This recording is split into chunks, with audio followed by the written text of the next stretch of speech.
Hello, my name is John Gabriel. I'm an interviewer for the Public Library of Cincinnati and Hamilton County. I'm interviewing today Mr. Shelby Snowden on February 11th, 2009 at the main library in downtown Cincinnati. Our camera operator today is Dennis Daly. Also present is Virginia Snowden and Mr. and Mrs. Ed Lostro. Thank you for joining us. You're welcome. Tell us about where you grew up. I grew up in Estill County, Kentucky. At Irvin was the name of the town. Whereabouts is that in Kentucky? That's about 18 miles south of Winchester. Okay. Sort of southeast. Is that coal country? Yes, it does. Okay. What were you doing about the time the war started?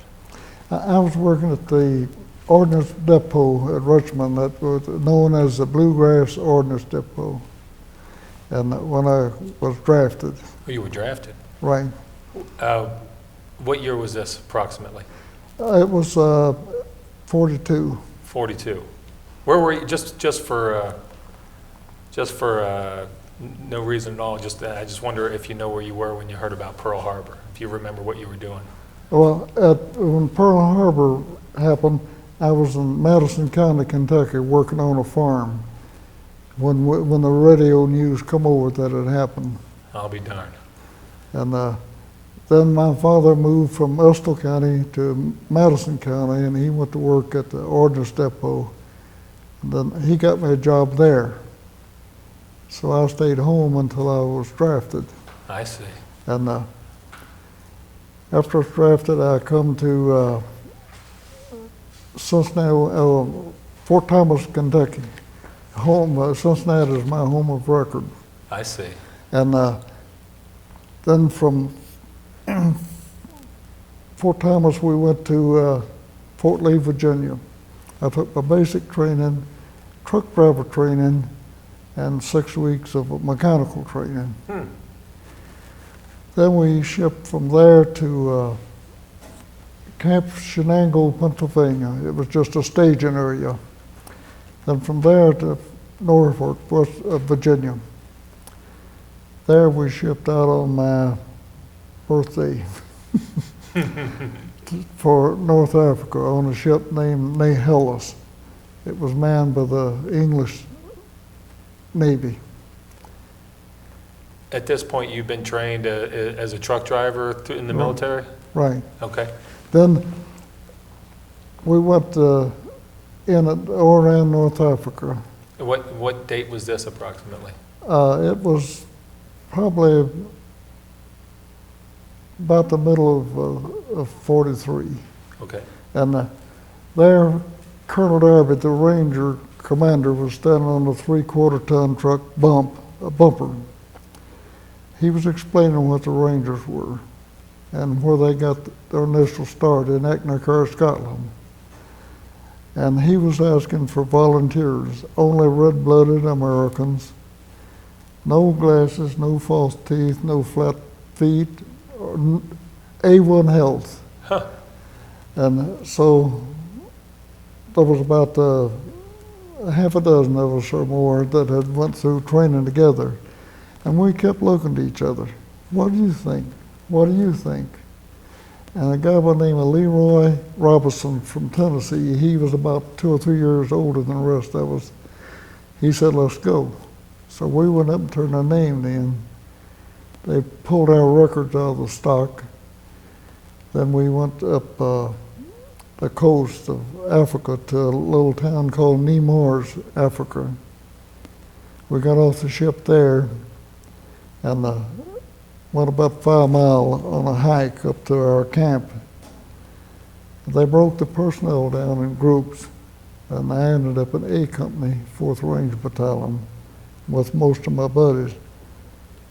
Then we started training for the invasion of Sicily. Tell us about the training. Well, it was pretty rough. It was, for an example, if I was going to give you a class on map and compass reading, they'd take you out someplace about a mile to talk to you, and then after the class, you come back. And then every morning before breakfast, it was 5 out and 5 back, Jogging? rugged. Were you in good shape Oh, already? Yeah. Because I 5 miles is a long way Yeah. just to start up running. I went down to a 28-inch waistline. Wow. Now it's a tight 36. Well, And we had a large rope, it must have been close to 2 inches, anchored on a bluff. We had to go down the bluff by that rope. Then we took an hour of training because every ranger had to know how to swim. So we taught and worked with everybody that could swim. Then we had hand-to-hand combat. really, what sort of weapons did you use there? Well, that was more or less bare hand-to-hand combat. It was quickest way to take an enemy out, like hit him across the throat with the back of your hand and jam his throat up. Then you had a chance to do something else, you know. And one guy we had to teach to try to swim. We took him on the little rubber raft out there, being Sergeant Robinson, well, not Private Robinson then. And we pushed him off the boat, and when he went out of sight and come back up, and he was really mad at us. He thought we was trying to drown him. So we got him calmed down on the beach. And we took him out again, and we pushed him off again. And when he come up, he followed our instructions. He started paddling both hands and kicking both feet. And then he apologized to us because he wanted to be in the Rangers, and the only way he could be was swim. And Did you have to swim a certain distance to qualify? yeah, but for him, just maybe 5 or 10 swings to get the act of swimming, then he could swim pretty good. Then after all the training was over, How long did the training go on? How many? They went on about 6 weeks. 6 weeks. Right. Did everybody make it through, or did some people fail? Everybody made it through. Nobody would give up because there was a pride in that outfit. If you could do it, I would do it. If it half killed me, I was going to do it too. Wow. And Was Colonel Darby there the whole time? oh yes, I'll be darned. and of course he had 3 battalions of Rangers. He'd skip around from one battalion to the other one, but we'd see him 2 or 3 times a week, and depending on the training program we was going through, he would be with us. And if it was a less of a training program for another battalion, he'd skip them. Did you ever speak with him? Yes. You did. What sort of man was he? Well, after the invasion of Sicily, we had bedrolls. They were tied together with tent ropes. And I was sent back to the beach to help carry bedrolls over to our line of defense, me and several other guys. And when I walked by Colonel Darby, General Prescott from the 1st Division was there, and General Patton. And that rope, one of those bedrolls slipped off my neck, went back like that, and that rope burned a streak on my neck. Excuse me. And I said something that I couldn't mention here. And then I heard a voice, "You're having trouble, soldier?" And I looked around, it was George Patton. I'll be darned. And I said, "No, sir." And we took the bedrolls on over to the line of defense where we were supposed to. And so I saw the 3 of them there. They were talking of a plan that we would go through on as we advanced. I'll be darned. And we advanced across Sicily over to Palermo. Well, before you go through that, tell us about, if you want to talk about it, your first operation, the very first time after your training was over that you were introduced into combat. Oh yes, that was our first combat to be in. However, we were close enough in our training in Africa that maybe in 2 hours we could have been on the front line. Wow. But since we were young recruits, we continued our training for this invasion of Sicily. We landed at Gila, Sicily, I think it was 7 minutes after 2 in the morning. We fought our way across Sicily, established our line of defense, and held everything in place. Then the 1st Infantry Division came in and moved through us. Then we were relieved till we got another mission. When you were heading in toward the beach there at 2 in the morning, how'd you feel? What was your mood? Well, we hit the beach on landing craft, and you got off the water approximately waist deep. Come out of the water, and then you're supposed to dash about 50 yards in a zigzag formation to a wall, and at that wall you had protection from far, from the enemy. And after we got settled down and the Navy opened up with their big guns and machine guns too, after a barrage of it ceased, and then we moved forward. Were the Germans aware that you were there before the big guns opened up? Or? I don't think they were, because we were on the beach before we ever heard a shot. On pad. And I think that probably that it was just too early in the morning. They were sleeping in or something and didn't expect us. How long after you were on shore was it that you came in contact with the Germans? Well, at that time we were fighting the Germans and the Italians. And we come under Italian fire probably within a half hour after we was on the beach. Then we fought our way through Gila, Sicily to this canal where we established our beachhead. And that's when the 1st Division moved through. I see. And then the Rangers, being a separate unit, we were kind of a floater group. If you was a commanding the 3rd Division and you wanted one of our battalions, you could call General Patton and get it. And if you commanded the 45th Division, or commander over there, if he wanted a battalion of Rangers, he could get them. And usually we had one battalion in reserve in order to back up the committed battalion. And we followed that procedure all the way across Sicily. And then after we got into Sicily at Palermo, then we went into a training program again, and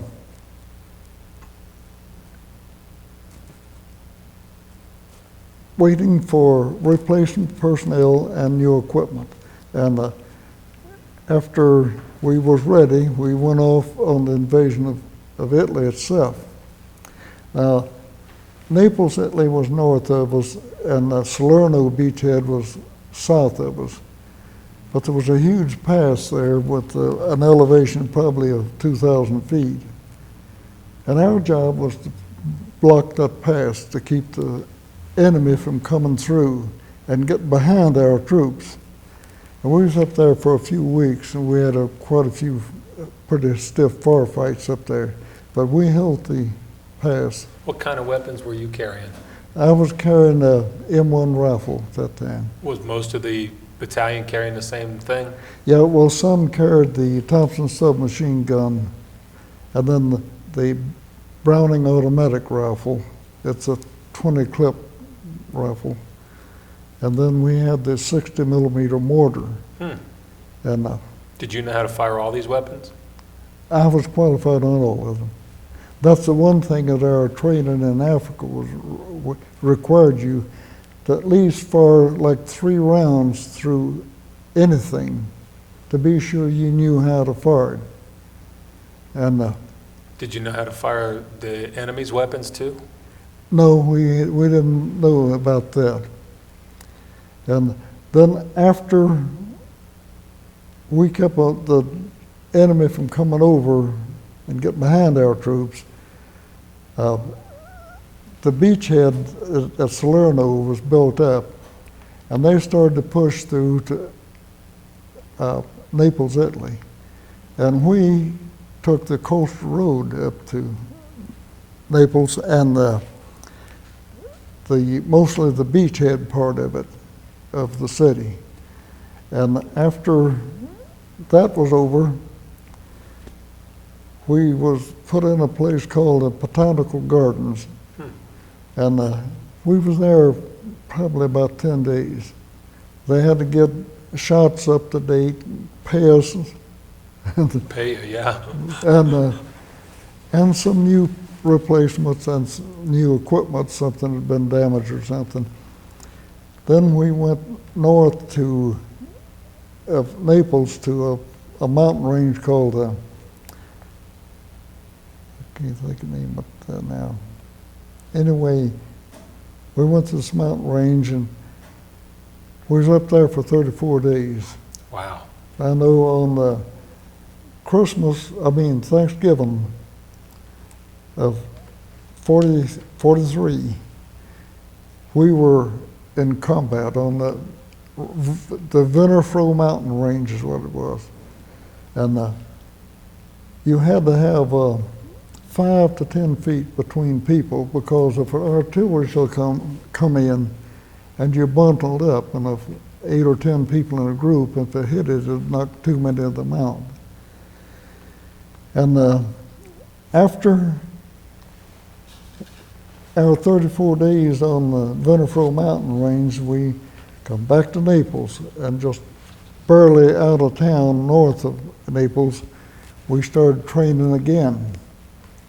And we training for some flat ground fighting and amphibious landing. So we knew we were going someplace, but we didn't know where. And when they take us out like just about a side of land, one outfit was still on the beach to defend it. The other outfit would come in and assault it. And that was just for training. There was no ammunition used unless it was blank. Mm-hmm. And so after we got through training and got on the ships, we went out to sea about out of light at the beach. Then they told us where we were going, Anzio, Italy. And we went up there and we invaded it before about daylight. It must have been about 3 or 4 o'clock in the morning when we invaded it. And we went through, took the first street and secured it, and then the main infantry outfit came in and moved through us again. And then after they went through and started pushing forward, we were following up, but in reserve, so we could be shifted right or left to any front. And the English commandos was there, the 3rd Division was there, the 45th Division was there, and some armored, but I can't recall what they were. And we pushed our way forward to the Mussolini Canal. There we dug in and settled down to fight. And the Germans was on a mountain line above us. They'd probably run 1,000 to 1,500 feet elevation above us. They looked down on us, and shoot. And of course, our aircraft, especially the P-51 fighter plane, would come along and strafe them and dive bomb them. And that helped us a lot there. And then we had night patrols. We'd go out at night and feel out an area where we'd go on forward until we drew far. And then the artillery observer could spot where it was coming from, then he could put artillery on it. And we did that for quite a few weeks. And then they come up to move forward, and we attacked a town by the name of Cisterno. And the Germans, to our knowledge, we didn't know about it. They were coming in to attack us, and that's where we met in that town and had a fight. And we succeeded. And then the Rangers were what they call wiped out or annihilated. And the one that was left was put in another outfit that was special trained. They were ski troopers and paratroopers. And they took all of us and put us in that outfit. And from there we went on up, fought our way up through Rome. After Rome was taken and secure, they pulled us back again and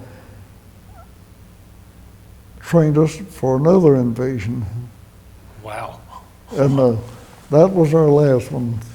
And we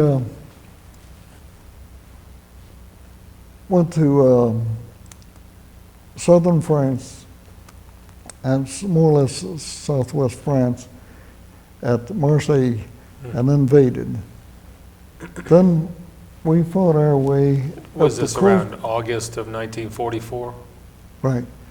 And we fought our way up the coast road up through France to the French and Italian border. Our job there was to block the Germans from coming into France, forcing them to go north into Luxembourg and Belgium and places like that. After that mission, we were brought back to about the middle of France. And we were training there, and the Battle of the Bulge come up. I'm sure you heard about that. Well, they put us on trains. Some of the track was bombed out, and we'd transfer from trains to trucks, and then that would be bombed out, then we'd be walking. And when we got to the Battle of the Bulge, it was to the point where it was called a cleanup. The big battle was over with, but we were involved with it just that much. I'll be done. Then from there, we went to Aachen, Germany. We had a terrible fight there. Then after Aachen, I can't think of but one town we went through, and that was Nuremberg. We went through a lot of little towns and villages, but I don't remember their names. And we went through to a town called Hamburg, Germany. And while we was there, we were sent there to search for enemies that was in hiding there. And so we searched houses and industrial buildings or anything, but we didn't find anything. And about the time we finished our job there, the word come down that the war was over. Huh. So we went to a little town called Weiden, Germany, right on the Czech border. There our job was to control refugees and search suspected ones. And in some cases, turn them over to the MPs. MPs would turn them over to the CID to interrogate them. Mm-hmm. And then after that, we moved back to France. That was close to Paris. And we formed a mechanized regiment named 474 Infantry Regiment. By mechanized, they meant that we were self-supporting. We didn't need anybody to back us up. Mm-hmm.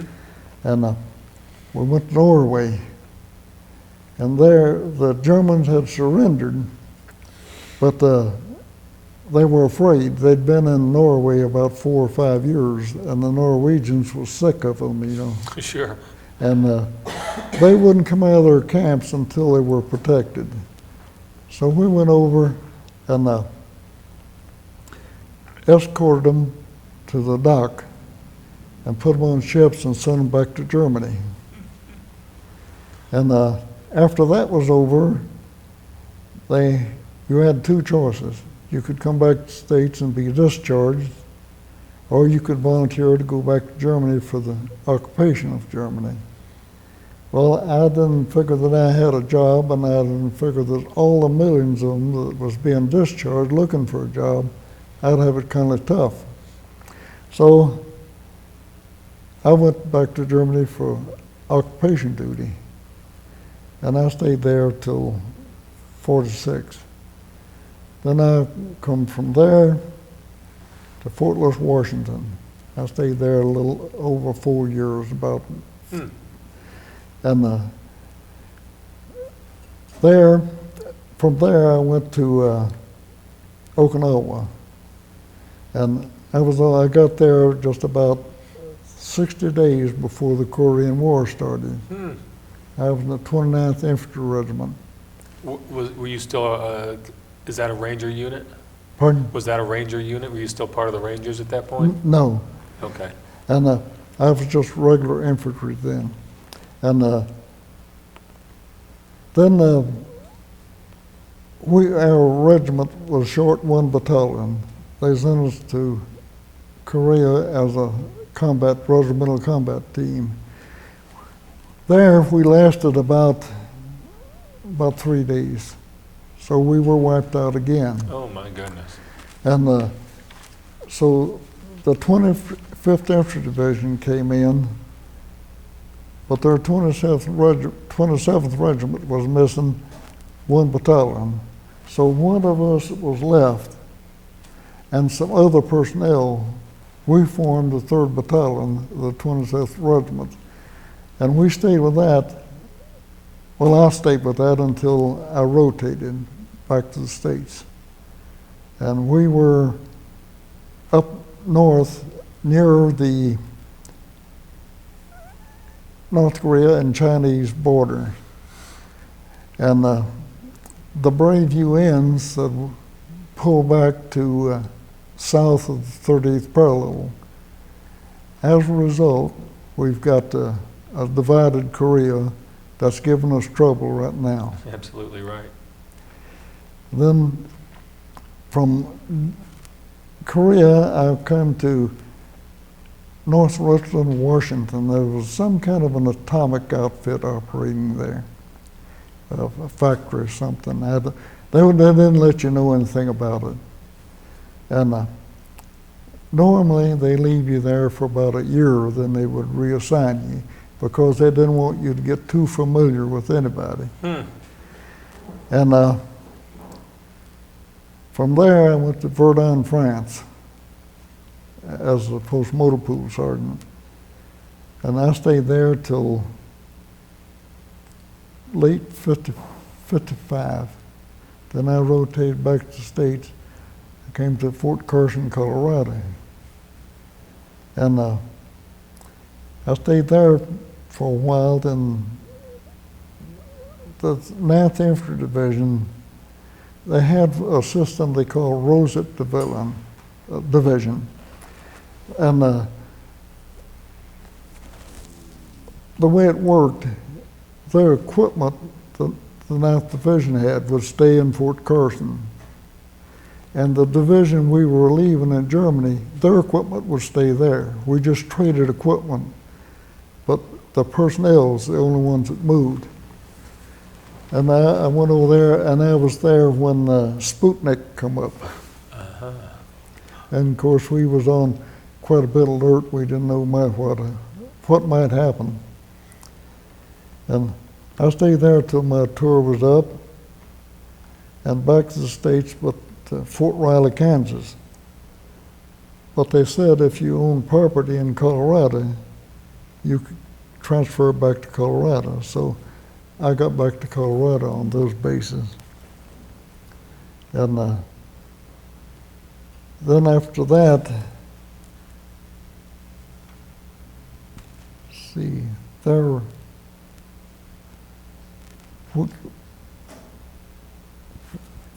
I worked there for a while in the division, and also at post drivers testing and training. And then I kind of lost track from there, just what I did do. But anyway,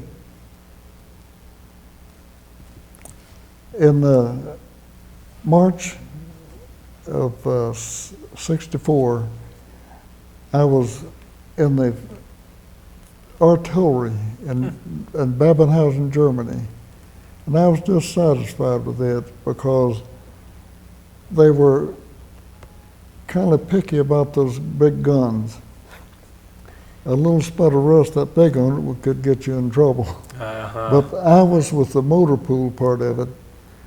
But their system was, if the gun crews went out to work on their guns, then the wheel vehicle crews went out too.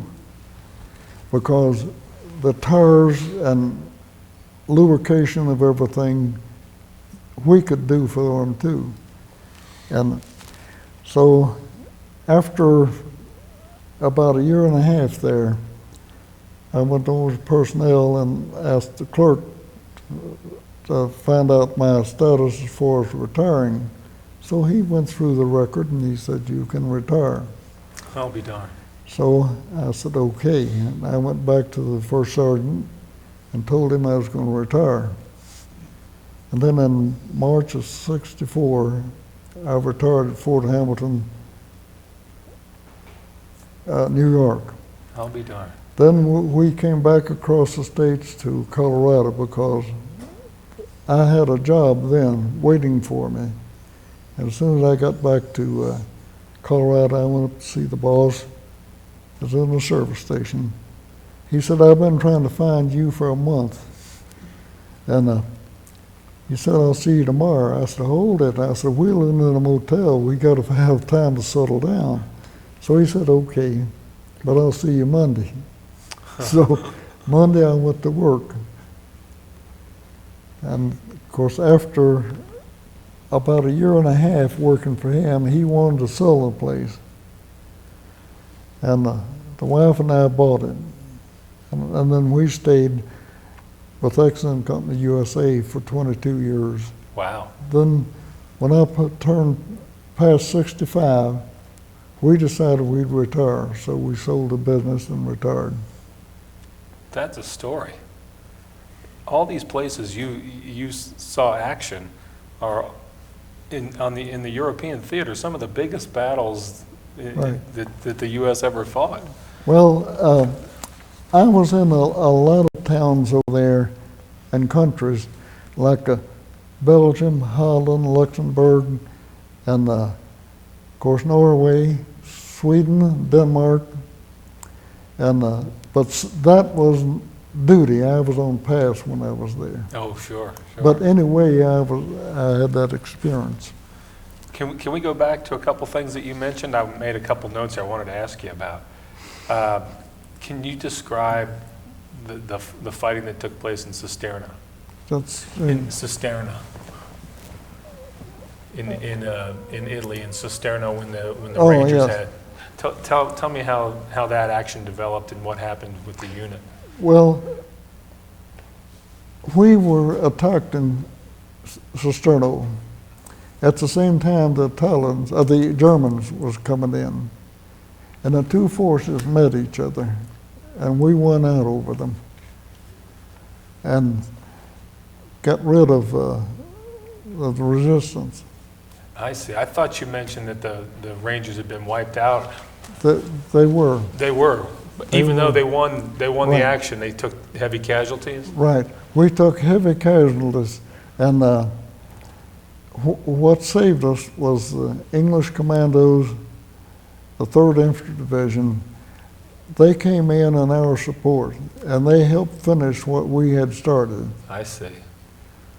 And one other thing I forgot to say, the Germans had a 6-barrel mortar. It fired 6 rounds at once. Wow. And it was giving us a fit over this canal, and Mussolini Canal. And I went up in a pine tree about 20 feet off the ground because we couldn't see it. I spotted the gun from up there. And the artillery officer was on the ground below me. We had communications between us with walkie-talkies. I told him where it was at, and he had the gun far around. I told him I didn't know how to direct artillery, so I said, "You're about 25 yards to the right." He had to figure out what that was. Then he fired again, and I told him, I said, "You're just over the target a little bit."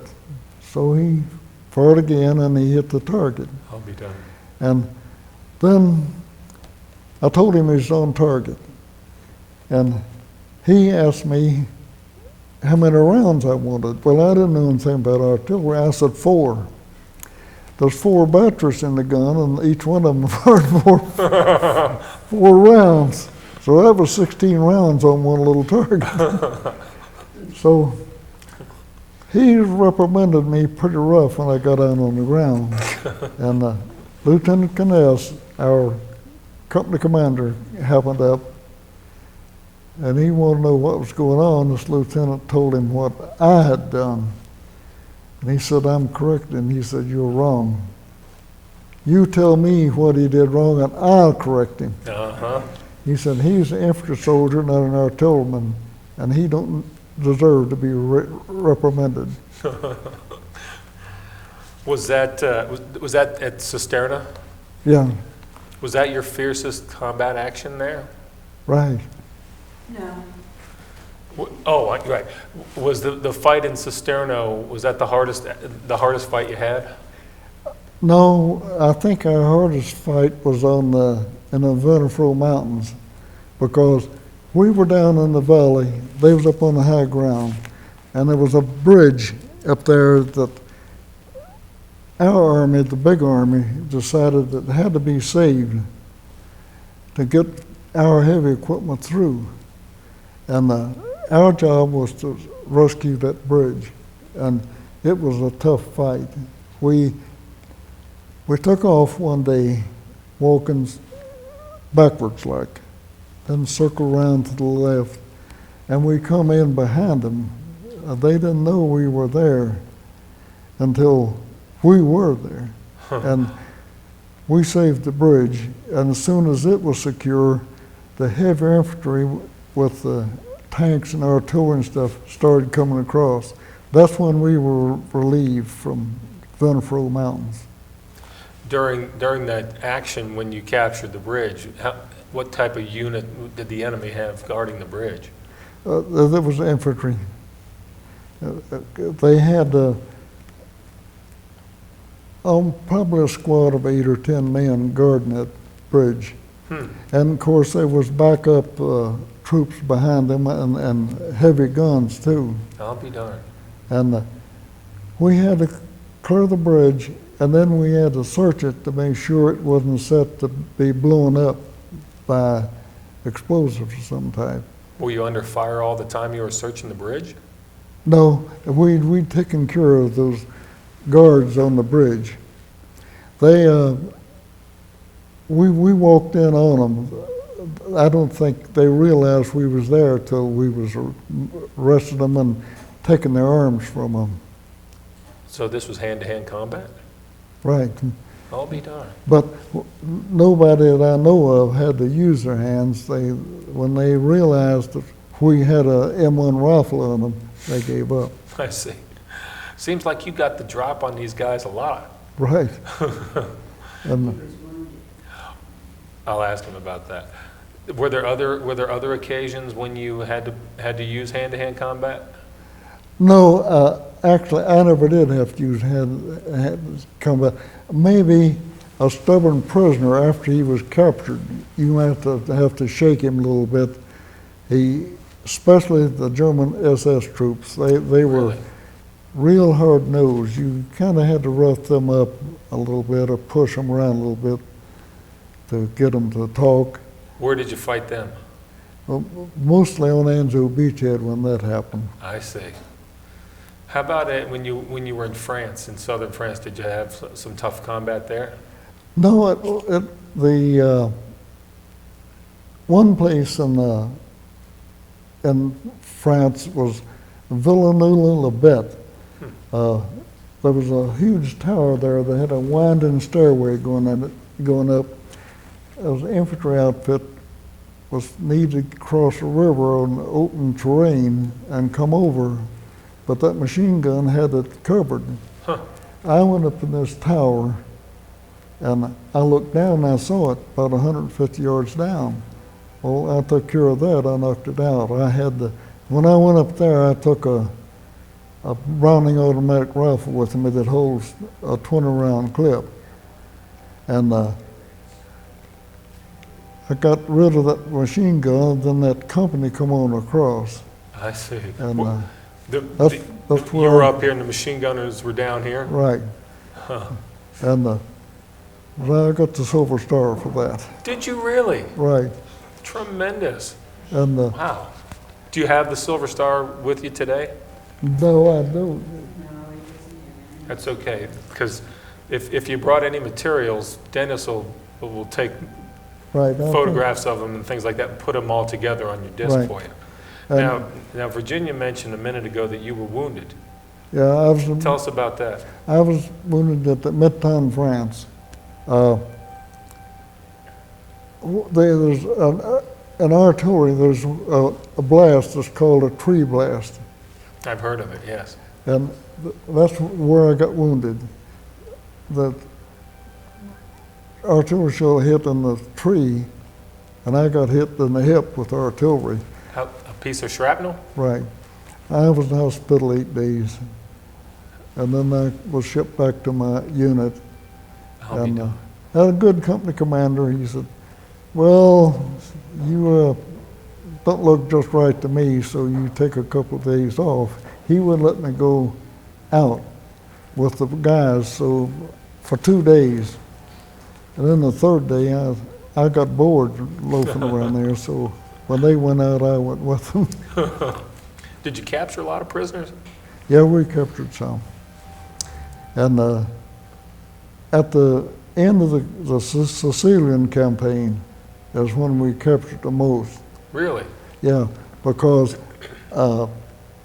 they couldn't get evacuated from Sicily on to Italy soil fast enough, so they didn't have a choice but to surrender. I see. And I saw many of them, but Germans and Italians? pardon? Germans and Italians? Right, Yeah. Who was the tougher fighter, the Germans or the Italians? Germans. Germans. And the Italians, after the Sicilian campaign, they gave up to us. Oh. And they more or less joined us to some degree in finishing the war in Italy. I don't know exactly what they did in combat, but I think they had a lot of information where the Germans was, what kind of equipment they had, and that gave us a chance to move in on them, Mm-hmm. or send in bombers and stuff like that. And Terrific. I wanted to ask about a couple other things that you mentioned. The battle at Aachen was supposed to be a terribly tough battle. What was your role in that?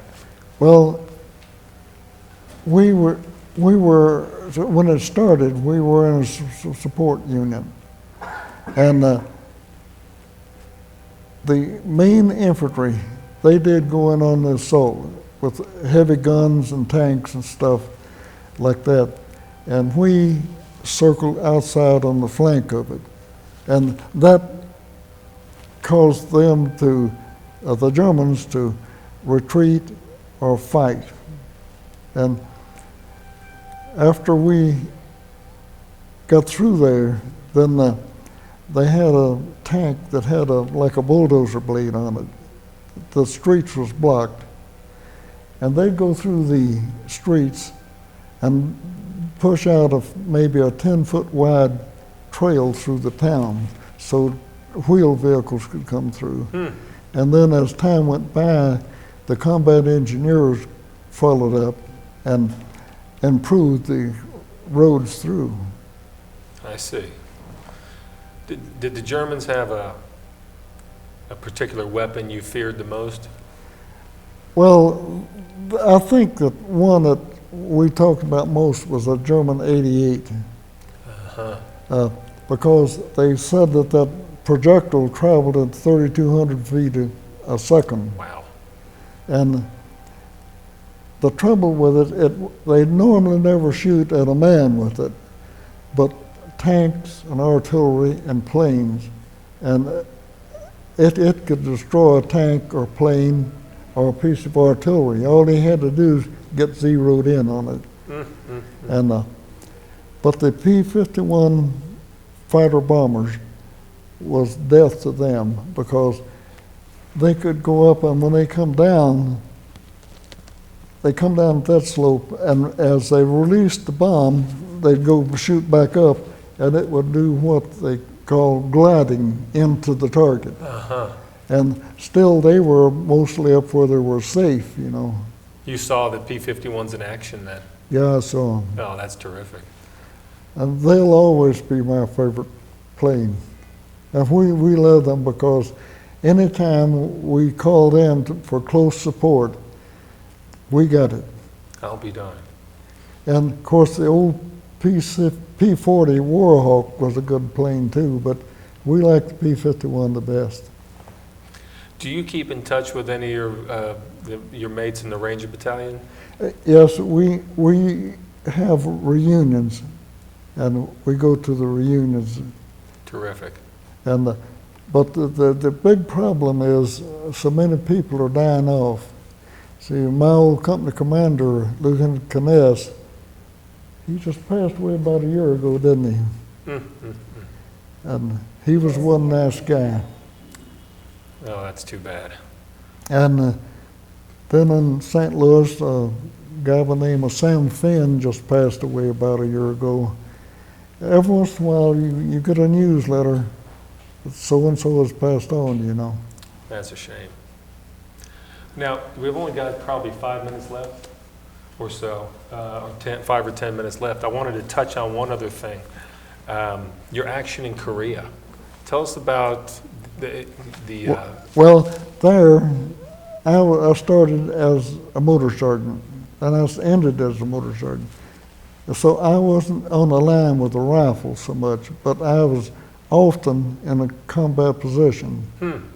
Like the S2 officer, a major, called me, and a guy from Texas by the name of, I can't see his name. Anyway, an infantry outfit had found an enemy ammunition dump, but they were too busy to do anything about it. But after they passed it, the S2 officer sent us up there to destroy it. And he was, his name was Schoenbeck, Frank L. Schoenbeck. He worked for the oil companies in Texas, and he was good with explosives. I was pretty good, but he was much better. He set all this explosion off. They had the actual stuff there to do it with. And he got it all set up so it go off, and he lit the fuse and come out. He said, "Let's go."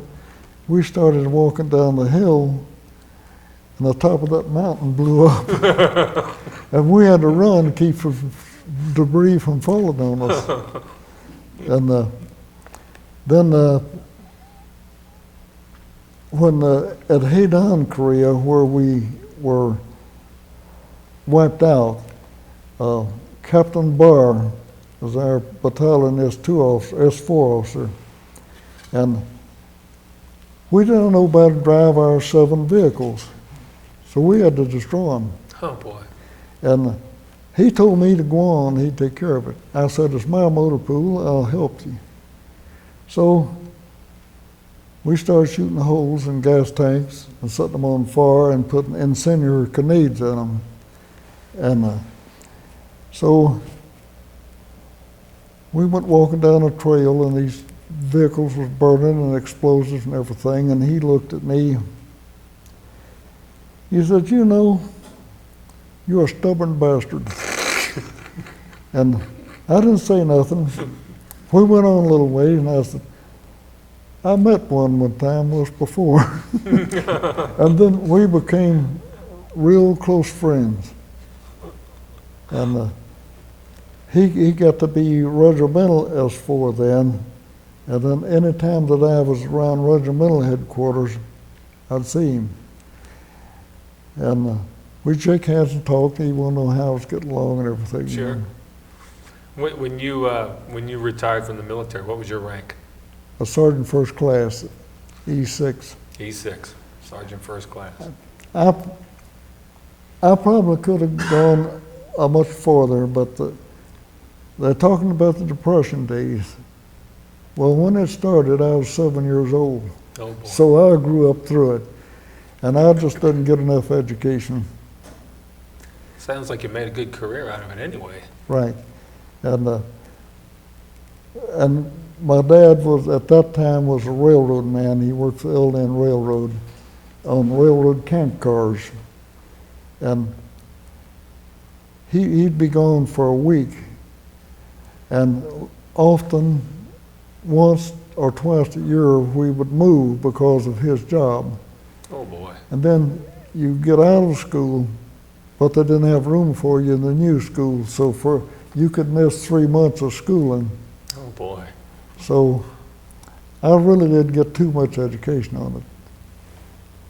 Well, as we wind down here, do you have a favorite story that you might not have told here, or another story you'd like to tell for posterity's sake, since it's going to be on the video? Because we have a few minutes left here.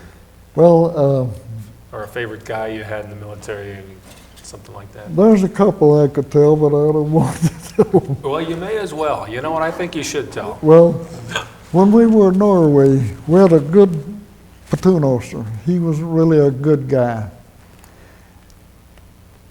In Norway, we sent a company up north part of Norway, to a place called Barn, Norway.